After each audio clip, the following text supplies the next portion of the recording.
I haven't made a low-budget binge in a while, so it's about time to rectify that. I think I'll do 2 low-budget binges this week, starting with the following quartet of horrors.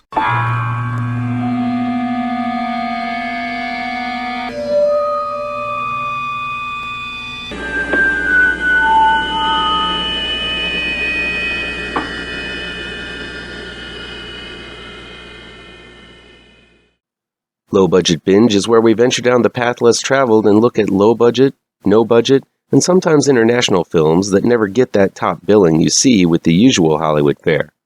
I'll indicate in the review down below where you can find these films along with their trailers. Here we go. Snowfalls is streaming on Tubi. It's directed by Colton Tran and written by Luke Genton, Colton Tran, and Lara M. Young. A group of kids head out to a cabin in the woods for New Year's Eve, but find their festivals interrupted by a strong snowstorm that knocks out the power. As the food runs out and the cold creeps in, the group struggle to survive physically and mentally. Snowfalls is basically the Dyatlov Pass incident indoors, which isn't a terrible idea as it runs the gamut of things that can go wrong with the human body when it faces extreme cold. Thankfully, one of the kids is a med student, so she's there to list the symptoms of hypothermia and other cold condition reactions to the human body, such as hallucinations and the feeling that the body is getting warmer when it's really getting colder, causing the shedding of clothing. While the film doesn't really have a curse or a virus tearing them apart, it goes through the motions that made Evil Dead and Cabin Fever such classics. While I don't know how I would react to this situation and how long my mind would hold before it cracked, most likely I would just wrap up in a comforter and repeat "I'm chilly" over and over if I were in the Snowfalls situation. But Snowfalls does make the situation feel realistic while still going into the minds of these unfortunate souls. The film does a decent job of showing some of the more gruesome hallucinations the group experiences, like a moving snowman or a creepy hand coming out of the darkness. These scenes are few and far between, but they're well done with very rudimentary effects. The descent into madness angle is always hinged on that transition between everything being okay and things going off the deep end. For the most part, the shift is gradual and believable, but some of the kids go crazy rather quickly and unbelievably. There are some rough and clunky patches of dialogue as well, where basically the med student suggests some symptom might occur, and then, sure enough, that exact thing happens a minute or two later. That just feels all too convenient. I think that information could have been parsed throughout the story a bit better, or maybe joked about at first and then experienced later. Snowfalls has some pacing issues, as it tries to make the shift between sanity and madness too slowly at times, and too quickly at others. It's a tender set of steps to take, and while the writer-director Colton Tran and his co-writers Luke Genton and Lara M. Young do their best to make things believable, yet keep it interesting without having a tangible monster to tackle. More of a survival movie than a horror film, Snowfalls still manages to feel like a slasher, as one by one the snow wipes out these cabineers in different ways. Snowfalls wraps things up in a quiet yet impactful way that felt somewhat original. Don't rush to see this one, but it managed to entertain me from beginning to end and might be a good watch on a Sunday afternoon, whether it's hot or cold outside. Consumed is on demand from Brainstorm Media, and it's directed by Mitchell Altieri and written by David Calbert. These guys are also known as the Butcher Brothers. After her cancer goes into remission, Beth and her husband Jay, played by Courtney Halverson and Mark Famiglietti, respectively, decide to celebrate with a wilderness hike. Deep into the forest, they find themselves being followed by a mysterious creature. When Jay is wounded, it's up to Beth and a wandering hunter named Quinn, played by Divan Sawa, to use every bit of their forest know-how to escape the invisible beast that Quinn believes is the mythic Wendigo. I really wanted to like Consumed. I love man versus nature flicks, and the trailer for Consumed suggested this was going to be something special. And the film tries hard to get you to care about its characters. The fact that Beth is a cancer survivor really makes for a compelling detail about the character, and for a good while I was into her plight. Jay tries to allow her to do things for herself, but also is very protective of her. It's clear that the couple have fought about Jay treating Beth like she's helpless, and the actors do a good job of feeling like a real couple during their more happy and argumentative times. Divan Sawa tries to play the same grizzled hunter he was in the truly excellent and more superior film Hunter x Hunter, but just can't sell it here. Here he's more of a paranoid loner, driven mad by too much time spent alone in the woods and too much raid fueling that isolation. Still, there just isn't anything for the actor to do other than serve as an extra person for the monster to attack. Just see Hunter x Hunter for a much more interesting, though similar, role for Sawa. The guys behind this film are the Butcher Brothers, who also did Holy Ghost People, The Hamiltons, and The Violent Kind, all solid films, but what really turned me off for this movie is that it completely goes off the rails by the end. That's something that occurs in all three of those previous films as well. I get it, you want to end big, but things go cosmic at the end of this one, and any logic is just tossed out the window. This creature stalking in the woods becomes extremely vague, almost an ethereal mess of overdone CG. All the momentum made with the survival action going on before the big end is lost when the monster is unveiled. It becomes way too powerful to be contained in a tangible form, and is defeated simply through the strength of will of Beth. I get it. They were going for a more metaphysical ending, but since the first 2/3 of the film is so grounded in the wilderness, the ethereal stuff feels completely off tone. It's too bad. I think the Butcher Brothers are talented filmmakers. I think they tried too hard for a gonzo ending with Consumed, and sadly, it missed the mark. Body Parts, aka Pieces, is now streaming on Screambox. Pardon me while I massacre some foreign names. It's directed and written by Woo-kyung Choi, Byeong-deock Jeon, Jisam, Jang-mi Kim, Gwang-Jin Lee, and Wally. No, Body Parts is not the Jeff Fahey movie from the late 80s. Well, it is, but that's not the Body Parts I'm going to be talking about today. The film is also called Pieces, but again, it's not the over-the-top slasher from the 80s. In this Body Parts, aka Pieces, from South Korea, a young reporter tries to infiltrate a cult, which seems to require an offering to pledge their allegiance. As each new inductee goes down the line with their offerings, each of their stories are told, forming an anthology. I pay attention to South Korean movies very closely, as the country has been known to produce some amazing horror over the last 20 or so years.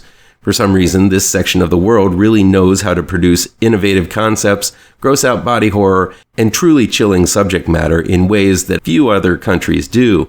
So of course, I leapt headfirst into this anthology, hoping for the best. And while I didn't get the best, there are some interesting tales being told in this collection of short stories. The first offering is called The Reek, involving a haunted perfume bottle that causes its owner to slice off her ears in the opening moments. The bottle finds its way to a young student who loves the scent, but makes everything else smell rotten around her, causing her to use more and more of the perfume. It's a fun concept, and while I'm not really sure why the bottle made the first victim cut off her ears, it still tells a short but sweet tale that sort of sets the stage for what to expect in future stories. Body horror, self-mutilation, haunted items, and ghosts popping out of nowhere. The second story follows a man who is bullied by his peers, all seemingly grown men for some reason. Apparently, the bullied man has seen a ghost, but the others don't believe him. Things get wild when the bullied man offers the group some ginseng alcohol, which causes some strange after effects. This segment is less interesting than the first. Maybe it's because I dislike bullying so much, but also the random nature of how everything falls into place just didn't fall right for me. Story 3 is called Exorcism.com, about a pair of students who are witnessing a possessed woman in a cell online, and they seem to be affected by the demon from across the internet. While this installment does have some solid mood and creepy possession effects, it felt familiar and trite, especially how possession in exorcism stories have become so cliché through the years. A Former Resident is one of the creepier installments about a woman who moves into a new apartment and begins experiencing strange phenomena in and around her place. This one is filled with creepy neighbors, some nice shocks, and interesting suspense using your typical bump in the night scenarios. It all ends with a nice little shockaroo. String is the final offering as a man wakes up from bed to find a wire around his throat connecting him to a hole in the wall. On the other side of the wall, a woman wakes up in the same predicament. Both leashed people work to find out how this happened and how to get out of this situation. This is a simple story and leaves a lot unanswered by the end, but still I found it to be one of the more original and entertaining ones of the bunch. The wraparound actually matters, which makes it much better than 99% of anthologies that rarely take the time to actually thread the stories together. The scenes with the cult are creepy, and there's a nice culmination that has a big payoff. It reminded me a lot of some of the more successful wraparounds from the VHS series. So Body Parts has some hits and some misses. I feel a lot of the stories had potential but ended too quickly or boiled down to a one-note joke, but others showed a good use of suspense, jump scares, and shocking body horror.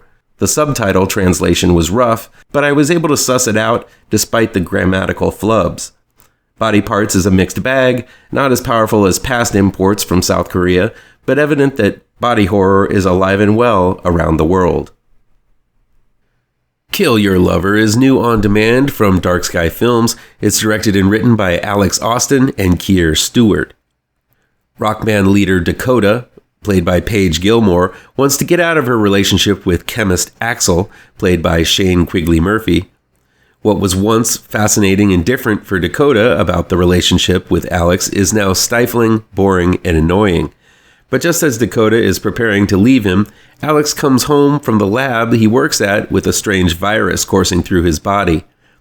It's not long before Dakota calls for the paramedics, and she starts showing signs of the virus herself. Kill Your Lover maps out a wonderful toxic relationship even before the virus is introduced.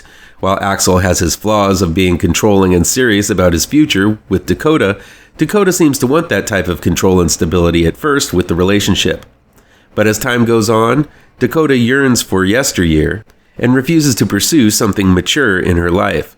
This creates a believable rift between two people who are basically good-natured, but are simply ill-suited for one another. I liked how Kill Your Lover doesn't take the easy way out and make one of the characters utterly reprehensible, instead choosing to develop two characters that are much more believable and relatable. Actors Paige Gilmore and Shane Quigley-Murphy do a wonderful job of fleshing out these two tragic characters. Again, they make the relationship human instead of romanticized and try not to act like cliched good and bad people. In doing so, you alternate between liking and loathing these characters as the movie goes on. Kill Your Lover gets quite gory. The virus is sticky and gross, growing from the body as thick black veins, not unlike the symbiote creature from the Venom films. The film does a good job of highlighting the body horror of some kind of invasive malignancy slowly taking over the body like a cancer. But this infection is the metaphor for a toxic relationship here, and it doesn't hold back in driving that point home as both become vicious and brutal to one another for one last battle. What also impressed me was the fact that mostly everything in the film takes place in one small apartment between these two unfit lovers over the span of one afternoon. Sure, there are all kinds of flashbacks revealing crucial details about this couple, but for the most part, this is a small film made to look much bigger from the big performances and strong effects. Kill Your Lover is an uncomfortable watch, not only because of the gross-out body horror effects, but because it may be too on the nose for those of you in not-so-good relationships. If that's the case, get out now before it's too late. Still, Kill Your Lover is good at pointing out the bad parts of human relationships. Have you seen any of these indie films? Which ones are you thinking about checking out? And which ones are you going to avoid like the plague? Let me know down in the comments. Please do me a favor and punch that like button down below. Share this video with all of your social media addicted pals. Click subscribe to this channel and ring that bell for notifications.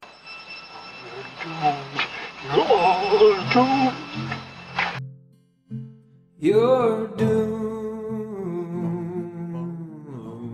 to live the life you're meant to be, stuck inside your